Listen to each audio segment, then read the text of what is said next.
So Markadu here with Sir Media Group. We're back with another interview, and we got a very special one today for you. So here we go. We got Miss Ego here. How you doing, Miss Ego? I'm doing fine. How are you? I'm doing outstanding. Good. Miss Ego's going to tell us a lot about the disabilities, how to take care of the needy in our community, which is very, very needed. A lot of people don't know, but she's going to let you know today how to do it. So, Miss Ego, when you was younger, right? When you was younger, what was you thinking about?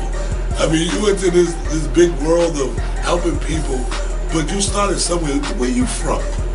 I'm from Nigeria, which is a country in Africa. Okay, so that was a lesson I learned today. Thank you for that.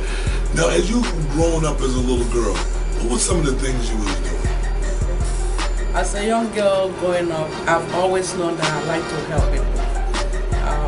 And I said to my kids, you know, a particular incident that reminds me of why I'm doing what I'm doing today. Yes. Is when I came home with my parents. We went to our village, which is Abreba in Africa, in Nigeria. And there was this man, now that I know, he had mental challenge. And kids were just like teasing him, throwing things, and I went and just dive in, and I was walking to my grandmother's house, and I stopped them and I started wiping his blood and just comforting him. Yes. And everybody's like, "Is that your dad?" I said, "No, that's not my dad." And it didn't mean much to me, but today, when I look back, I realized that I have always been, yes, you know, passionate in helping people. Passion, see, passion. A lot of people know they're doing something around the people that we're going to talk about. The passion is where it's at. You got either have it, just like children. Either you have the passion for children or you don't. And you can kind of tell when somebody doesn't have that passion for something. Am I right? So as you got older, you started getting into the years of high school and stuff like that. What was going on then? Never thought about that particular incident growing up, but luckily I married somebody who is a psychologist. My husband was a psychologist. Yes, and his name is? Dr. Ndukwe. And I never thought about going in that field with him. I just want to come to the United States, be a lawyer, go home and change Nigeria. Yes. No, but when I discovered disability, that became and just reignite the passion in me to help individuals. See, the beautiful thing, you mentioned Nigeria, and to go back to saying Nigeria, but see, you know, God, I believe, puts us all in situations where you're more helpful to the world than you are just to Nigeria. You know, you train soldiers up here to go back to Nigeria. You're everywhere. World renowned as far as I'm concerned. So you can get more done, I think, for Nigeria, and we can train people to go back to Nigeria and to help, right? Amen. Right. Now, you married a psychologist, Dr. Ben, right?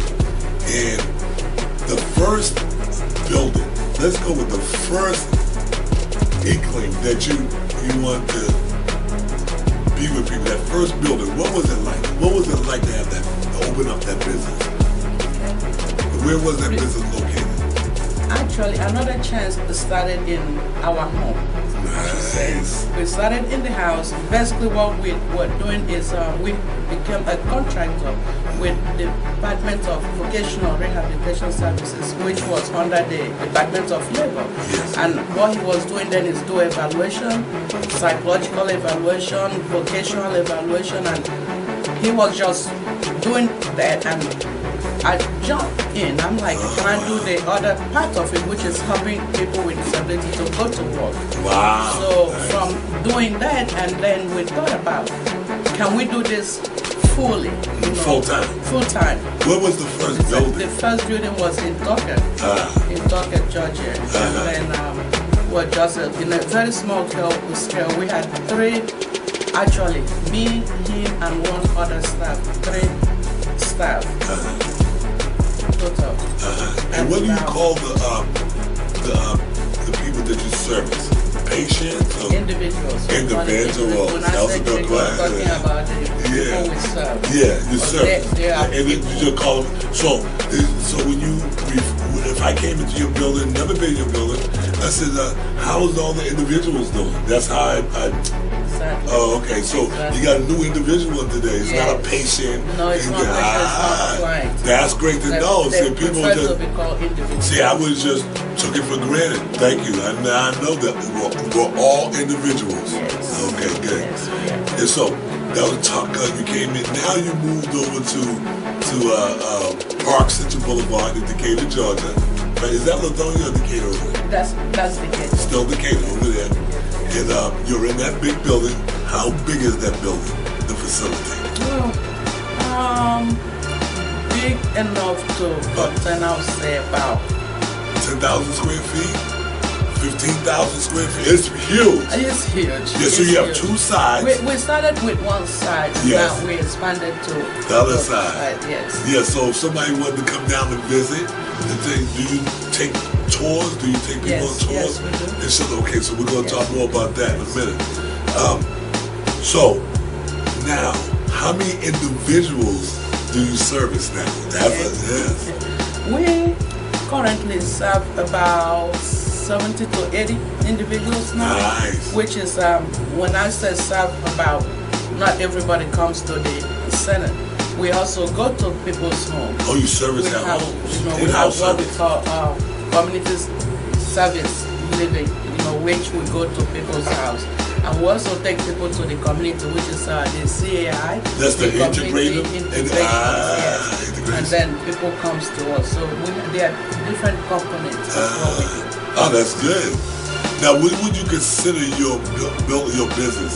Is it what would you call it? A health initiative? What kind of services is that? What do you call that? Just helping people to... Your agency. Your agency. Another chance? It's an agency. It's agency. Yes, agency. That's very important. Now, how many agencies you think service, out of Georgia? Oh, a lot of us. Especially in this region. We have different regions, Region 3, Region 2, Region 1, all the way to Region 6. I think there's Region 7. I think, I'm not sure. But there are so many regions, but just within Region 3, there's so many providers. Do you request, let's say, volunteers? You ever look for volunteers? Is that a volunteer type of deal? We do, but we don't emphasize on that much, except for like students, maybe somebody that's interested in becoming maybe a social worker or and they need to a get psychologist. Yes. See, I like what she said there. Yes.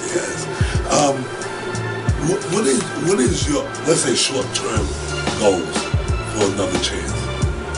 Continue for the next 5 years. Continue growing. Basically, what we're trying to do now is to expand where the individuals will serve, those that are interested in going to work, to build our supported employment, to include individuals with developmental challenge, with mental challenge can go to work. Yes. So we really want to expand on that. That's our goal. So you need to connect. It sounds like you're saying you want to connect with the business community. Exactly. And if the business community is more aware of what's going on, then that's the way to serve. So you want to integrate with the business community. Exactly. So you heard that first. So what's your phone number, just in case somebody want to do that? The phone number is 678-518-1823. Okay. So, go ahead. You can say the number again. 678-518-1823. There it is. Because volunteerism, I think there's other ways to do it. I mean, like, we're having I understand that you're having a picnic, not picnic, but a cookout coming up soon. So we're going to talk about that. See, I think there's other ways for people to volunteer and come in and maybe watch a car, maybe need somebody to park cars, maybe to just help in other different ways. And that's a good thing to maybe have a volunteer list, and just the people that help all the other things that you need in the community, right? Okay, that's good. So what makes your agency different than all these other agencies out there? One thing I said to every, like I said initially, we started with one employer, excluding my husband and I. Yes. Now we have 53. Nice. Or staff or employees. Yes. And everybody there, we make sure that they have the passion. It's not about coming to work. It's about and making money. having the passion Yes. to treat every individual as an individual. Yeah, as a human equally, being, equally. as equal. Yes. And sometimes I tease my staff, I say, even as above you, because if it's not for them, you will not have this job. Yes. So you put them first. What a So blessing, yeah. That's what drives Another Chance, the passion to serve people who are disabled, that happens to be disabled. And not only that, most providers, if not all, in the region, none of them cater to people who are deaf. Okay. That's like a crossover. Deafness, yes. How you Deafness cross is over something- into yes, another we are. level? Yes, we are. Yes, we are. That's what And makes you we're different. We're teaching deaf and sign language and deaf culture on Tuesdays, and we welcome people. It's open to the community to come on Tuesday And learn sign language. learn sign language. Oh to be my able to God. communicate For free? with deaf. It's now free. I'm about to say, I had to make sure. It's not free. It's free to the staff. It's Yes. not free to. Okay, so you have a service for sign language, and you are charged for that. But how much the charge to take sign language? We don't. It's not a whole lot, but it's really something we want to give back to the But they community. need to call you and So find they out. need to call and get that information. That's it. That's good. Sign language and a hearing how about hearing impaired? That's deaf, but I would prefer, they prefer to be called deaf. Okay. Like say I'm deaf. Okay. Hearing impaired is what we as hearing people prefer to call them, but most of my friends who are deaf, they say I prefer to be called So you'll deaf. know. I'm deaf. So you'll know. So you'll know. Yeah. Yeah. What you did. That's nice. I'm learning everything. Okay. Now, this is really a question I really need to ask for the end. I'm going to save that question. Let's do this. Let's talk about that picnic. Let's get into that. That picnic is on June 21st. It's on a Friday. Okay?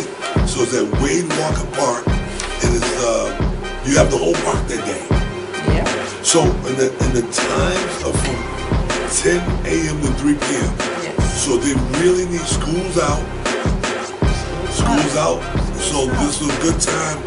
I know it seems tough on a Friday, but I understand it's going to be it's Father's Day. So tell us more about that. What's the Father's Day? The Founders Day, the founder of Another Chance, my husband, passed June 21st of last year. So we want to, in memory of what he did, in memory of his passion to connect individuals with disability to the community, Yes. As individuals in their community. So Yes. we thought of doing something big. Yes. Whereby the business community, the hearing community, people with disability, everybody will come together in memory of what we want to do in this area, in the community. So this is a way to carry on the legacy. Yes. that he And started. bring more attention to this. The awareness. Yeah, awareness. And I love it because it's going to be food, fun for the whole family. Yeah. It's going to be off the chain. From what I said, this is another service of providing opportunities for all individuals with disabilities to become independent. Yes. And so this is a good, I believe I'm emceeing that day. I'm emceeing some of it. So make sure that, anyone that hears my voice, you come on out. So Mark Lou's going to be there, and I'm going to line it up. I love to have fun. Don't give me the mic. Oh, but you got to hold my hand while I got that mic, because I'm not just hard to get it back. I'm telling you. So, Wade Walker Park, 5605 Rockbridge Road in Stone Mountain. Now, that's over by the YMCA, yes? The new YMCA over there. Main Street, with that Stone Mountain Junction Highway Road. Road, and it goes like you're going towards Stone Mountain. And that's the village of Main Street, like going downtown Stone Mountain. When you get up there by that Sicko, is that Sicko? Rockbridge. So you take that left right there, Rockbridge, right at the tracks. You go right over the tracks, okay? And again, that's Friday, June 21st at the Wade Walker Park, and that's on 5605 Rockbridge Road in Stone Mountain, and it's going to be from 10 a.m. to 3 p.m. And one other thing, this is community integration. This is what it's all about. Getting it together as a community cookout, okay? And you know, it's just bringing the community closer together. That's what it's all about. That's what it's about. One of my last but not least questions I'd like to ask everybody is, what do you want the community to know about ego? I'm talking about the community, I'm talking about the worldwide community. Because this is not just an issue for here where we're at. This is a worldwide issue. People, things are happening to their family, they don't have an understanding of it. They find a professional agency like yourself, and what are they expecting? What do you want people to expect when they come into your building? If I had a loved one and I said, I'm at my wit's end, I don't know what to do anymore. One thing I said to parents that has a child with disability is to start as early as you can. That's number one thing. There are services in the community. We are blessed in the United States. Because again, I'm from Nigeria. We are not blessed in Nigeria when it comes to opportunity for people with disability, developmental, mental, all type of disability. You know, some parents think it's something the Lord is against you. That's why this came to you, but that's not the case. There's a reason for you to have a child who is challenged. And I'm just saying that there's opportunity out there. The sooner you tap into that opportunity, the better for you and your family. Another chance, that's what we do. Want to give you the resources to refer you to where you need to be. And if your child is from the age of 18 up, they can come to our program. And again, our program is to support you for what you have been doing and what you need to do, so you can have your own life too. Just because you have a child with disability doesn't mean your life needs to end. You still need to be able to go out, socialize, do the right thing, do what you need to do, live your life, and we will help you so that your child will live their own life. That's awesome. And you can see the passion in your eyes, the passion in your voice. And I just want to encourage everybody to really get in touch with Miss Ego. She has a wonderful staffer, and it's a family business. It's awesome. I mean, the family that prays together stays together. So that's what and she holds them together now. She don't play with them. And you want to get back in touch with her. Matter of fact, the address over here on Park Central Boulevard. 2412 Park Central Boulevard in the ghetto. The zip code is 30035. And your phone number again? 678-518-1823. All right, we're going to say that number one more time. 678-518-1823. You know, and one other thing. And our website is anotherchancecsi.org. Anotherchancecsi.org. Yes, it's very important to go on their website to see what's really going on out there in the world for these individuals. You have an individual in your life, you want to be able to have some information going into it. Okay, so you make sure you want to deal with somebody high quality. You want to deal with somebody, a company like Egos, a company you can trust. So give her a call, okay? God bless you. And then we had another edition. Thank you, Ms. Ego. You're welcome. That's another edition of Sir Media Group. Tune in next time. It's yours. Whose world is this? It's mine, it's mine, it's mine. Whose world is this? It's yours. It's mine, it's mine, it's mine. Whose world is this? It's mine, it's mine, it's mine. Whose world is this?